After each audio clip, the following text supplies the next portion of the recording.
결국에는 어떤 사업을 하든, 이게 치킨집도 하든 치킨집을 하든 식당을 하든 뭘 하든 사전에 정말 철저하게 준비하고 전략을 잘 짜고 발품 많이 팔고 공부 많이 하시면 저는 어떤 사업을 하더라도 꼭 망하지는 않을 거다. 자영업자들이 정말 자영업이 힘들다 하는데 직장인들 왜 안 힘들겠습니까? 맨날 8시, 9시까지 출근해서 맨날 지지고 뽑고 막 내일도 안 해 사장님이 일을 대신해 주면서 그렇게 스트레스 받고 겨우 월급 한 3, 400만 원, 많으면 500, 600만 원 버는데 자영업 해가지고 내일에 그렇게 스트레스 받고 내일에 몰두해서 그 정도 돈을 벌면 되는 거거든요. 물론 그게 쉽지 않다고 하는데 쉽지 않은 걸 해내는 게 여러분들 가족을 위한 거고 여러분들 자식을 위한 거지 않습니까? 그래서 저는 뭐 자영업을 하든 뭘 하든 전략을 잘 짜고 구독, 좋아요, 초짜 프로.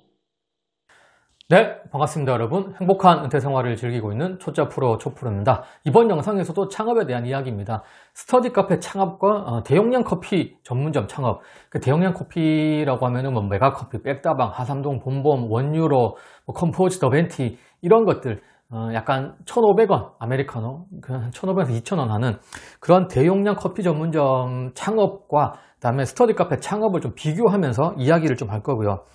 특히 대용량 커피 전문점 창업을 할 때 좀 큰 틀을 좀 정하고 사업을 시작하는 게 좋지 않을까라고 해서 제 개인적인 의견을 남겨보려고 합니다.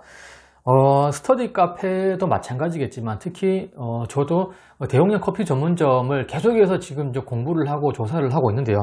하나 한번 해볼까 싶어가지고 근데 아무리 생각해도 같은 창업 비용이 거의 비슷한 것 같은데 물론 스터디 카페가 좀 더 비싸긴 하지만 이왕 할 거 조금 더 기다렸다가 스터디 카페를 하는 게 낫지 않을까. 아니면 이 대용량 커피 전문점 이것도 사업도 잘 계획만 하고 기회를 보면 분명히 돈이 될 만한 사업인데 잘 되는 데는 워낙 잘 되니까요. 이렇게 생각하다가 제가 이렇게 큰 틀을 잡고 있는 것들을 여러분들께 좀 공유를 하려고 합니다.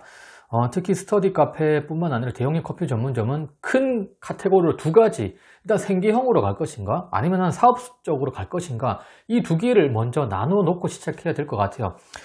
생계형이라고 하면은 이게 그냥 내 메인 잡인 거죠. 이 부부가 매여가지고 아니면 내가 거기서 그럼 한 10시간씩 일을 하면서 알바들하고 같이 일을 하면서 거기에서 내가 한 400, 500만 원 정도의 직장의 월급만큼 그렇게 이걸로 내 생계를 유지한다라고 생각하는 사람도 있을 거고요.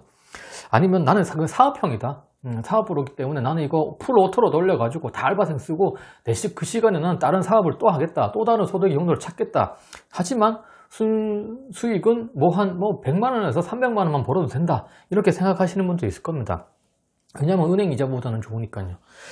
그래서 이 생계형으로 갈 것이냐, 사업형으로 갈 것이냐, 스터디 카페도 마찬가지예요. 이거를 큰 틀을 정하고, 내가 이거를, 새로 신규 오픈을 할 것인가, 아니면은 양수를 할 것인가, 이것도 좀 정해야 될 것 같아요. 이 생계형으로 하실 분들은 굳이 신규 오픈 할 필요 없을 것 같습니다. 정말 잘 관리되어 있는 이런 사업가들이 내놓은 매장 있잖아요. 양도를 하려고 내놓은 매장을 차라리 잘 세팅되어 있는 매장을 이렇게 좀 선점해가지고 거기에 투자해서 좀 이렇게 노동력을 투입해서 월급만큼 버는 게 프로토로 운영하시면 안 되고요. 부부가 같이 결국 일을 해야 됩니다. 이렇게 생계형이니까. 하지만 좀 더 적은 비용이 들어갈 수 있고 좀 더 안전한 사업을 할 수 있겠죠. 그래서 저는 이 생계형에서 가려면은 노동력을 투입해야 되고 그 대신에 순수익은 좀 더 올라가겠죠. 그런 분들은 이미 오픈되어 있는 1년, 2년 된 매장 아니면 3년 된 매장을 어차피 이 대용량 카페가 시설 사업은 아니잖아요. 그래서 조금 뭐 유통이나 재료, 물가, 그 다음에 내 노동력, 인건비 싸움인 것 같아요. 결국 또 끊고 가겠습니다. 또 이게 재난 문자가 와서 끊겼네요.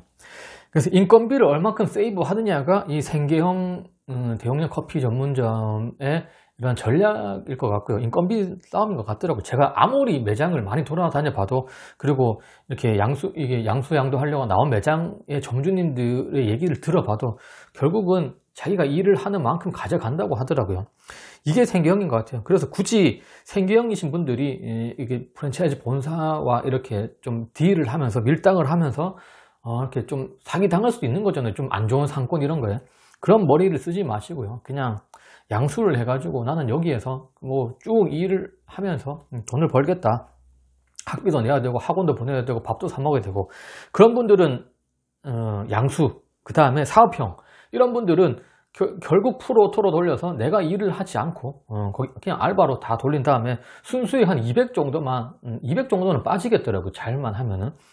물론 이거는 뭐 운영을 잘 하시고 전략을 잘 짜셔야 되겠지만 나는 어쨌든 이 돈을 한 1억 정도 되는 돈을 어쨌든 순수익을 내면서 결국에는 매출을 올린 다음에 권리금을 조금 더 높게 받아서 한 뭐 1년 안에 2년 안에 뭐 투자금을 다 뽑지는 못하겠지만 권리금을 붙여서 1년에 그래도 몇천 버는 거는 하나의 사업이 될 수 있다고 생각하거든요.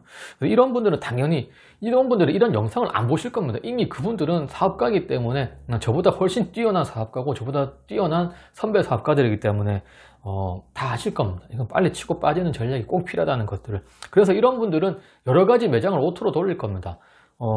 보통 이런 분들은 한 개씩은 하지 않더라고요. 스터디 카페도 마찬가지인 것 같아요. 스터디 카페도 생계형으로 갈 것이냐 아니면 다점포 전략으로 갈 것이냐 양도 양수 전략으로 갈 것이냐 이거는 여러분들이 선정하시면 될 것 같아요. 그리고 생계형으로 이 스터디 카페 특히 자가 건물에 자가 상가에 아니면은 그냥 월세 저렴한 데서 나는 이거를 생계형으로 할 거다 그러면 굳이 이거 인테리어 감가상각 저는 신경 안 써도 될 것 같습니다. 뭐 감가상각이 한 4년 5년 지나면 어차피 제로가 될 거 그 이상 계속해서 나는 그냥 월급보다 더 많은 돈 월급 정도의 돈을 계속 벌고 나가면 되는 거잖아요. 이걸로 물론 중간중간에 작은 투자는 해야 되겠지만 그래서 어떤 가구를 선정하고 어떤 인테리어를 하느냐 어떻게 매장을 관리하고 운영하느냐에 따라서 이 투자를 얼만큼 해야 되는지 투자를 하지 않아도 되는지 이런 걸 정해지기 때문에 초반에 세팅할 때부터 특히 시설 사업은 시설 세팅할 때부터 잘 하셔야 됩니다. 그래서 결국에는 어떤 사업을 하든 이게 치킨집도 하든 치킨집을 하든 식당을 하든 뭘 하든 사전에 정말 철저하게 준비하고 전략을 잘 짜고 발품 많이 팔고 공부 많이 하시면 저는 어떤 사업을 하더라도 꼭 망하지는 않을 거다. 자영업자들이 정말 자영업이 힘들다 하는데 직장인들 왜 안 힘들겠습니까? 맨날 8시, 9시까지 출근해서 맨날 지지고 뽑고 내일도 안 해 사장님이 일을 대신해 주면서 그렇게 스트레스 받고 겨우 월급 한 3, 400만 원 많으면 500, 600만 원 버는데 자영업 해가지고 내일에 그렇게 스트레스 받고 내일에 몰두해서 그 정도 돈을 벌면 되는 거거든요. 물론 그게 쉽지 않다고 하는데 쉽지 않은 걸 해내는 게 여러분들 가족을 위한 거고 여러분들 자식을 위한 거지 않습니까?